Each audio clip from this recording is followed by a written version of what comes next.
Il y a une raison profondément puissante pour laquelle tu as ressenti le besoin d'écouter ceci en ce moment précis. Ce n'est nullement un hasard si ton instinct t'a conduit jusqu'ici, car au fond de toi, tu connais déjà la vérité.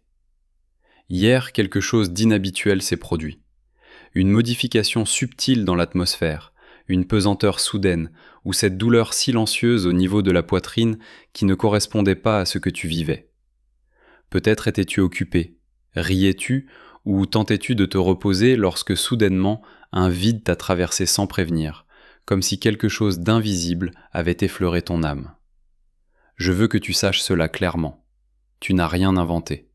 Cette anxiété qui est apparue brusquement n'a pas pris naissance en toi, elle t'a simplement atteint. C'était l'écho d'une crise émotionnelle qu'une autre personne traversait à distance. Cette personne se trouve dans un état très difficile à cause de toi. Et il ne s'agit pas simplement de nostalgie ordinaire, mais d'un véritable effondrement intérieur. Hier, sa structure émotionnelle a tremblé depuis ses fondations. Elle t'a ressenti comme jamais depuis la séparation, parce que les liens profonds ne comprennent ni le silence, ni les blocages. Carl Jung expliquait que les véritables connexions fonctionnent comme des vases communicants de l'inconscient. Quand l'un déborde, l'autre le perçoit. C'est ce que tu as vécu. Cet arrière-goût troublant qui t'a poussé à regarder ton téléphone ou à te réveiller en pleine nuit avec son nom dans tes pensées était un signe que ses défenses s'étaient effondrées. Ce qui suit va te donner une compréhension libératrice. Pendant une longue période, cette personne s'était forcée de construire un mur d'indifférence. Elle s'est convaincue qu'elle pouvait vivre sans toi, que l'oubli était un choix possible. Mais hier, ce mur s'est écroulé. Tout ce qui était réprimé, les mots non prononcés, les impulsions retenues, les émotions refusées, tout a explosé dans son univers intérieur. L'énergie accumulée était si intense que tu as pu la ressentir physiquement. Jung appelait cela le moment où l'ombre cesse de maintenir le masque et où la vérité émerge sans permission. Si tu as ressenti cette pesanteur soudaine hier, écris le mot « résonance » dans les commentaires. Ton esprit a peut-être cherché des explications logiques, le stress, la fatigue, l'imagination, mais ton âme distingue le sien de l'étranger. Ce que tu as ressenti était un appel silencieux à l'aide. Cette personne a été confrontée à la dureté de ton absence réelle, et le poids était insupportable. Aucune distraction n'a fonctionné. Aucun bruit n'a pu étouffer ton souvenir. Bien qu'elle ne soit peut-être pas venue directement vers toi, son énergie l'a déjà fait. Les petites actions qui maintiennent cet espace avec toi grandissent. Cet effondrement ne s'est pas produit par hasard. Ce n'était pas une mauvaise journée ou une nuit sensible. C'était le résultat d'une accumulation silencieuse qui se formait depuis longtemps. Chaque souvenir de toi qu'elle voulait effacer, chaque impulsion d'écrire qu'elle a réprimée, chaque émotion refusée pour maintenir une image de force, tout cela remplissait un espace intérieur. Hier, cet espace s'est saturé. La résistance émotionnelle s'est brisée par pure fatigue. Feindre l'indifférence envers ce que l'âme perçoit comme vital consume une énergie qui n'est pas infinie. Il existe un point précis où l'esprit ne peut plus continuer à maintenir le mensonge émotionnel. Jung remarquait que lorsque l'inconscient se lasse d'écouter, il fait irruption avec une grande force. C'est ce qui s'est passé. Cette personne n'a pas décidé de te ressentir. Elle ne pouvait simplement plus faire autrement. Le masque est tombé par épuisement, non par volonté. Et quand cela arrive, la douleur n'est ni douce ni progressive. Elle est soudaine, déstabilisante, presque physique. C'est pourquoi cette vague t'a atteint, franchissant la distance, la logique et le temps. Il est très probable que tu aies changé quelque chose hier, même si tu ne l'as pas encore remarqué. Peut-être as-tu lâché le contrôle pendant un instant. Peut-être t'es-tu tellement occupé de toi que tu as cessé d'émettre cette énergie d'attente constante. Dans la psychologie des profondeurs, quand quelqu'un cesse de maintenir un lien par l'anxiété, un vide se crée. Et ce vide, tant dans la psyché que dans l'énergie, est insupportable. Cet espace que tu as libéré, cette personne l'a ressenti comme une perte véritable. Tant que tu étais là, silencieux et disponible, elle se sentait en sécurité. Elle avait l'impression de t'avoir encore quelque part dans un coin invisible. Cela lui permettait de maintenir son indifférence et de repousser la confrontation avec la réalité. Mais hier, quelque chose a changé. Lorsque tu as détourné ton attention, ne serait-ce que quelques heures, tu as activé la peur la plus primitive de l'inconscient, l'abandon définitif. Ce n'était pas un état de pensée raisonnable, c'était une sensation intérieure. Et contre cela, aucune stratégie émotionnelle ne fonctionne. C'est pourquoi elle ne t'a pas encore écrit. Lorsque l'effondrement est profond, la confusion vient en premier. L'inconscient doit d'abord se réorganiser.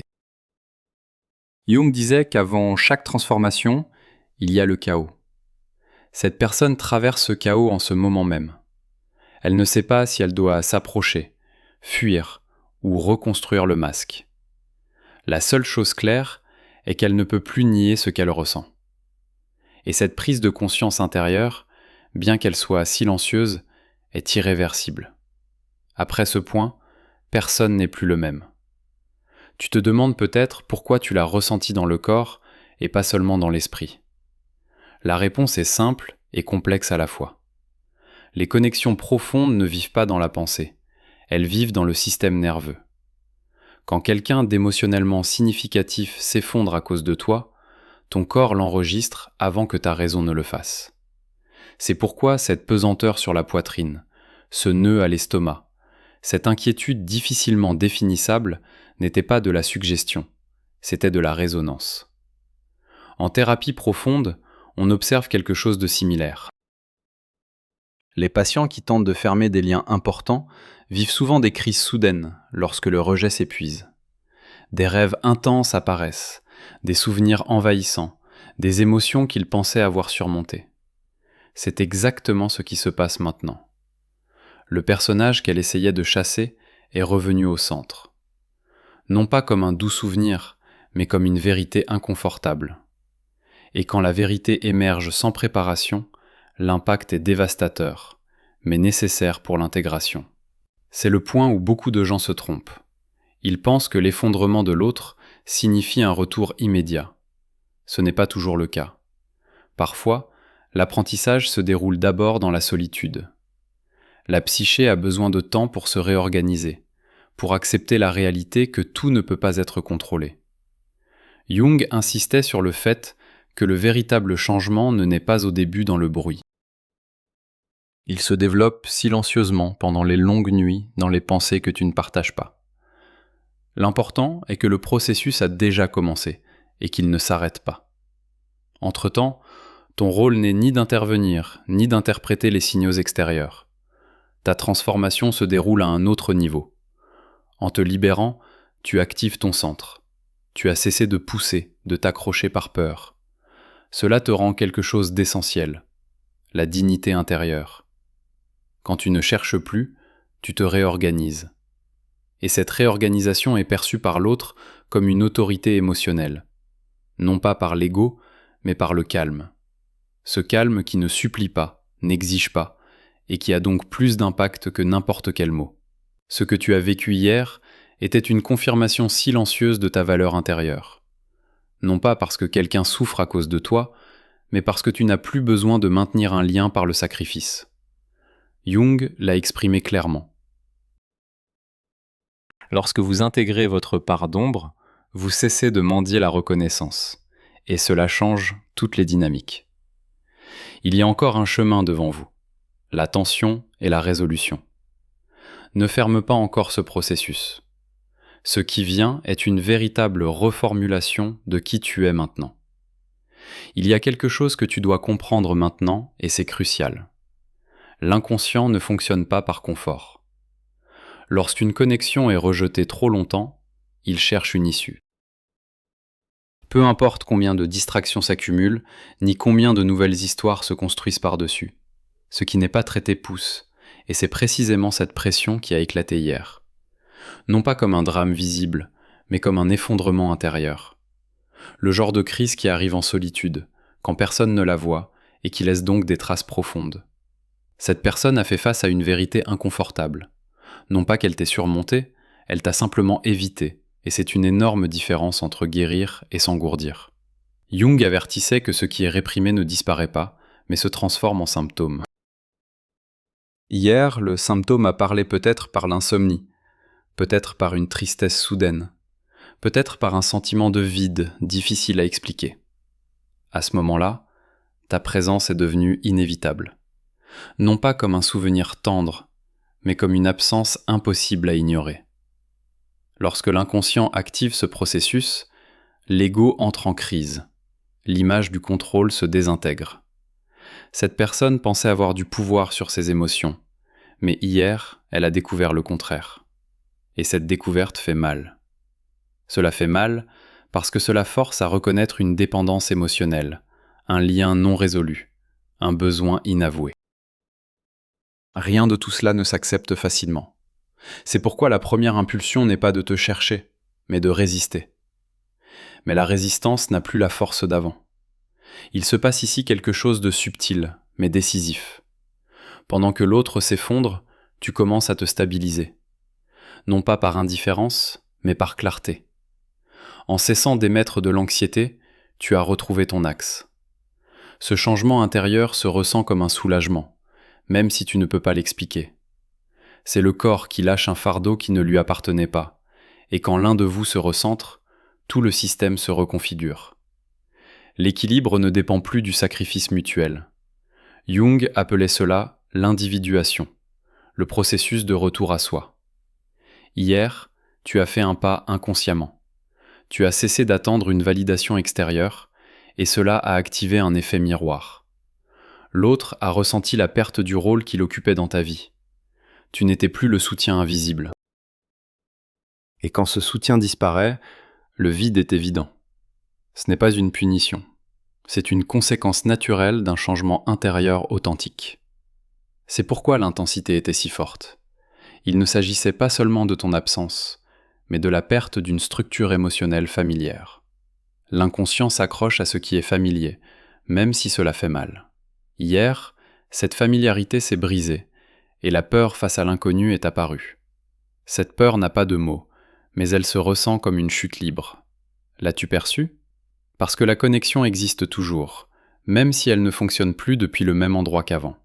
Ce type de crise ne vise pas à rencontrer quelqu'un, mais à révéler quelque chose.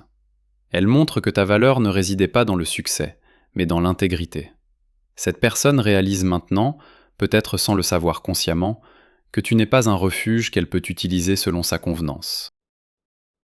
Tu as une présence complète qui, lorsqu'elle s'éloigne, laisse un vide réel. Et ce vide ne se remplit pas avec des substituts. C'est ce qui rend cette crise si déstabilisante. Elle ne peut pas la résoudre par la distraction, ni par le déni. Elle doit la traverser. Et la traverser signifie accepter sa propre fragilité, reconnaître qu'elle n'avait pas autant de contrôle qu'elle le pensait. Il ne s'agit pas de fierté blessée, il s'agit de confrontation avec des besoins profonds qu'elle tentait de masquer. Pendant ce temps, ta stabilité continue de croître. Tu n'as pas besoin de faire quoi que ce soit pour que cela se produise. C'est un processus naturel lorsque tu cesses de placer ton centre à l'extérieur. Chaque instant où tu ne cherches pas confirmation, tu renforces ton propre fondement. Et ce fondement se ressent. C'est pas quelque chose que tu projettes consciemment, mais quelque chose qui émane de toi. Les autres le perçoivent comme une force tranquille, une présence qui n'a pas besoin de prouver quoi que ce soit. C'est précisément cette force qui déclenche la crise chez l'autre, parce qu'elle révèle le contraste. Quand quelqu'un que tu considérais accessible émotionnellement commence à se montrer complet sans toi, cela génère une révision interne forcée. Ce n'est pas de la manipulation, c'est une conséquence directe de l'authenticité. Tu n'es pas en train de jouer un rôle pour provoquer une réaction. Tu es simplement en train de revenir à toi-même. Et ce retour a un effet inévitable sur ceux qui continuaient à te percevoir depuis une place de dépendance. Cette dynamique ne se résout pas rapidement. La psyché ne change pas en un jour. Mais le processus est déjà en mouvement, et chaque jour qui passe sans que tu reviennes à l'ancien schéma renforce la nouvelle structure. L'autre commence à percevoir que le changement n'est pas temporaire, qu'il ne s'agit pas d'une stratégie, mais d'une transformation réelle. Et cette perception augmente l'urgence intérieure. Le temps cesse d'être un allié pour devenir une menace. Parce que chaque jour qui passe est un jour où tu te consolides davantage dans ta propre vie. Un jour où la possibilité de te retrouver tel que tu étais diminue. Cette pression ne vient d'aucune action de ta part. Elle vient de ton absence d'action, de ton retrait, de ta décision de ne plus maintenir un lien qui ne te nourrissait pas. Jung parlait de la puissance de l'inaction consciente. Il ne s'agit pas de passivité, mais de retrait stratégique. Lorsque tu cesses de forcer, tu permets à l'autre de faire face à la réalité sans tes interférences. Et cette confrontation, bien qu'inconfortable, est nécessaire pour toute possibilité de résolution authentique. Hier n'était que le début. Ce qui vient maintenant est une période où l'autre devra décider ce qu'elle veut vraiment. Non pas ce qu'elle croit vouloir depuis la peur ou l'orgueil, mais ce dont elle a vraiment besoin depuis sa profondeur. Cette décision ne peut pas être précipitée. Elle nécessite du temps et de l'espace. Et ton rôle pendant ce temps est de maintenir ta propre clarté, de ne pas interpréter chaque signal comme une confirmation ou un rejet, de ne pas chercher de signes dans des gestes ambigus. Ta tâche est plus simple et plus profonde. Rester centré dans ta propre vie, dans tes propres besoins, dans ta propre croissance. Ce que tu fais maintenant définit non seulement ce qui se passera avec cette personne, mais qui tu seras après cette expérience. Si tu maintiens ta clarté, tu sors transformé, plus fort, plus complet, plus enraciné dans ta propre vérité. Et cette transformation a une valeur en soi, indépendamment du résultat avec l'autre, parce qu'elle te rend quelque chose que tu avais peut-être perdu, ton pouvoir personnel. Pas le pouvoir sur l'autre, mais le pouvoir sur toi-même. La capacité de choisir depuis la plénitude et non depuis le manque. De décider depuis la clarté et non depuis la peur. C'est le véritable changement que ce processus offre. Non pas la réconciliation, bien que cela puisse arriver, mais la réconciliation avec toi-même. Le retour à ton centre. La récupération de ta propre voix. Et quand tu te retrouves à cette place, tout le reste se met naturellement en place. Soit l'autre reconnaît ta valeur et choisit de se rencontrer depuis un lieu différent, soit tu continues ton chemin, sachant que tu es complet en toi-même. Dans les deux cas, tu gagnes. Parce que le véritable gain n'est pas dans le résultat extérieur, mais dans la transformation intérieure. Dans la reconquête de ta propre dignité. Dans la certitude que tu ne dépends de personne pour être entier. Hier était un point d'inflexion. Un moment où les énergies ont changé. Où l'équilibre s'est déplacé. Ce qui vient maintenant dépend de ce que tu fais avec cette information. Si tu retournes aux anciens schémas par peur ou anxiété, l'opportunité se perd. Mais si tu maintiens ta position, si tu continues à te choisir, le processus suit son cours naturel. Et ce cours conduit toujours à la vérité, à ce qui est réel au-delà des masques et des défenses. C'est cela l'opportunité que ce moment offre. Non pas la garantie d'un résultat spécifique, mais la possibilité d'une rencontre authentique. Avec l'autre, si elle parvient à se confronter à sa propre vérité. Ou avec toi-même, si tu découvres que ta complétude ne dépend de personne d'autre. Dans les deux cas, le chemin conduit à plus de clarté, plus de vérité, plus d'intégrité. Et c'est cela, au fond, ce que tout être humain recherche. Non pas le confort des illusions, mais la solidité de ce qui est réel. Si tu te choisis aujourd'hui, écris dans les commentaires « Je me choisis ». Je suis cette force qui peut se retirer avec élégance.